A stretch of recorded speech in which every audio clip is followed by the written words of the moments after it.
138 की complete proceeding, ध्यान से सुन लो, अब की बार दोबारा रिपीट भी नहीं करूंगी, ठीक है। 138 का केस किस लिए डलता है? 138 NI एक्ट जो केस डलता है मोस्टली चेक्स के ऊपर डलता है कि हाँ भाई हमारा चेक हम किसी ने दिया, हम बैंक में लेके गए और वो बाउंस हो गया। तो तुम हो एडवोकेट, तो तुम्हारे पास क्लाइंट क्या लेकर आएगा? तुम्हारे पास क्लाइंट लेकर आएगा बाउंस हुआ चेक, बैंक का स्टेटमेंट जिसमें उसके ऊपर डिसऑनर का जो रीजन लिखा होगा कि ये डिसऑनर हुआ है, तो ये क्यों डिसऑनर हुआ है, ठीक है। तो बैंक का स्टेटमेंट होगा उसके पास, तो वो तुम्हारे पास लेकर आएगा। तो तुम्हें सबसे पहले उसका जो चेक है उसके ऊपर तुम्हें भेजना है नोटिस। तुम्हारी जो बैंक की स्टेटमेंट है उसके ऊपर जो डेट डली हुई है उस डेट से लेकर within 1 month you have to be send a legal notice to the other accuse party कि आप अपना पेमेंट दे दो, ठीक है। अगर आप नहीं दोगे तो आपके खिलाफ लीगल कार्रवाई की जाएगी। उसके अंदर ये लिखा जाता है कि आपकी लायबिलिटी इतनी है देनदार की और आप इतने पैसे दे के आप अपनी लायबिलिटी खत्म कर सकते हैं।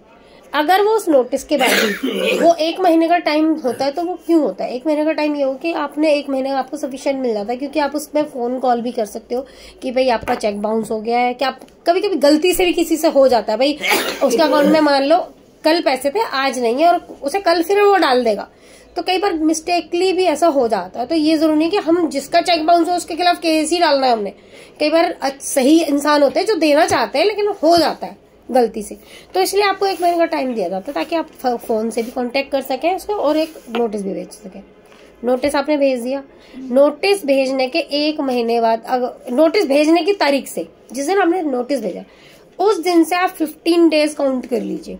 उस दिन से आप 15 डेज काउंट करिए। अगर विद इन 15 डेज आपको कोई रिप्लाई नहीं रिसीव होता है या कोई मतलब कॉल वो नहीं होती कि हाँ भाई मुझे देना है नहीं देना है, तो आप 16 डेज, जैसे ही 16वां दिन आएगा you can file a complaint case against the accuse party. लेकिन अगर आपने 15 से 1 दिन पहले ही डाल दिया, 14 दिन भी डाल दिया, तो आपकी कंप्लेंट डिसमिस हो जाएगी। ये सुप्रीम कोर्ट का एक बहुत अच्छा जजमेंट है कि आप विद इन 1 घंटा पहले भी, 1 घंटा भी अगर बाकी है ना 15 दिन होने में, तो भी आपकी कंप्लेंट डिसमिस है। तो आपको 15 डेज का जो प्रोसेस है वो कंप्लीट करना है। 15 डेज हो गए आपके नोटिस रिसीव हुए, आप 16वें दिन जाके कंप्लेंट फाइल कर दीजिए। ये पूरा जो प्रोसीजर है स्टेटमेंट से लेकर, जिस दिन चेक बाउंस हुआ स्टेटमेंट मिल गया आपको, स्टेटमेंट से लेकर पूरे फाइलिंग तक का जो प्रोसेस है ये 45 डेज का पीरियड है आपके पास। इसमें आपको नोटिस भी भेजना है, कंप्लेंट केस भी ड्राफ्ट करना है और कंप्लेंट केस फाइल करना है। अगर आपने विद इन 45 डेज ये नहीं किया तो आपकी कंप्लेंट डिसमिस हो जाएगी। ये तो हो गया पूरा उसका केस का प्रोसीजर। उसके बाद क्या होता है, आपने केस डाल दिया तो एक्यूज पार्टी प्रेजेंट होगी। एक्यूज पार्टी जब प्रेजेंट होगी तो उससे पूछा जाएगा, जज साहब उससे इंक्वायरी करेंगे कि भाई तुमने जो है ये चेक तुमने क्यों दिया था, तुम्हारी लायबिलिटी बनती है नहीं बनती, ठीक है। उसको हम कहते हैं नोटिस फ्रेम होना। क्या कहते हैं? नोटिस फ्रेम होना। जो जज साहब को इंक्वायरी करते हैं एक्यूज पार्टी से, वो होता है नोटिस फ्रेमिंग। उसके बाद नोटिस फ्रेमिंग के बाद जज साहब दूसरी एक्यूज पार्टी को डायरेक्शन देते हैं कि if you want to cross examine the complainant, भाई अगर तुम्हें लगता है कि मेरे खिलाफ गलत प्रोसीडिंग कंप्लेनेंट ने फाइल करी है तो मुझे उसे क्रॉस एग्जामिन करना है, उससे कुछ सवालात करने हैं, तो 145(2) की एप्लीकेशन है जो 145 सबसेक्शन 2, ये एक्यूज पार्टी को लिबर्टी देता है to cross examine the complainant. और कौन फाइल करता है इसे? Accuse party. ये एक्यूज पार्टी का राइट है कि हम उसे क्रॉस एग्जामिन करना चाहते हैं। फिर ये केस लगता है हमारी CE पे, कंप्लेनेंट एविडेंस, ठीक है। फिर कंप्लेनेंट का एविडेंस हो गया, उसमें आपका जो भी जज साहब सही समझते हैं उनको करवाएंगे, अदरवाइज कंप्लेनेंट का ही होता है। या फिर कंप्लेनेंट और किसी को भी गवाह पे के तौर पे पेश करना चाहता है तो वो अपना दे सकता है। वो लिस्ट ऑफ विटनेस तो कंप्लेंट के साथ ही चली जाती है कि वो किस किस को गवाह बनाना चाहता है। ये जज साहब के ऊपर डिपेंड होता है कि वो किस किस को एग्री करते हैं।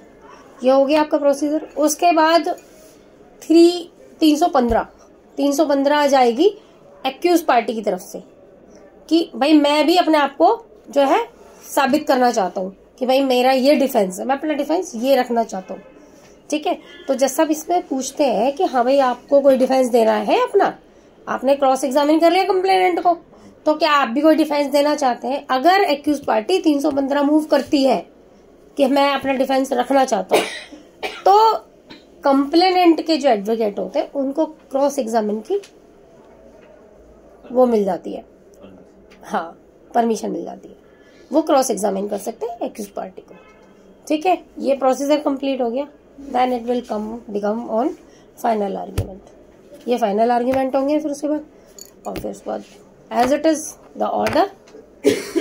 ठीक है, बरी होते हैं तो आपको पीस ऑफ बॉन्ड भर के देना पड़ेगा, अगर नहीं बरी होते तो फिर आप अपना अपील करो, कुछ भी करो, ये जो या फिर पेमेंट। की जो ये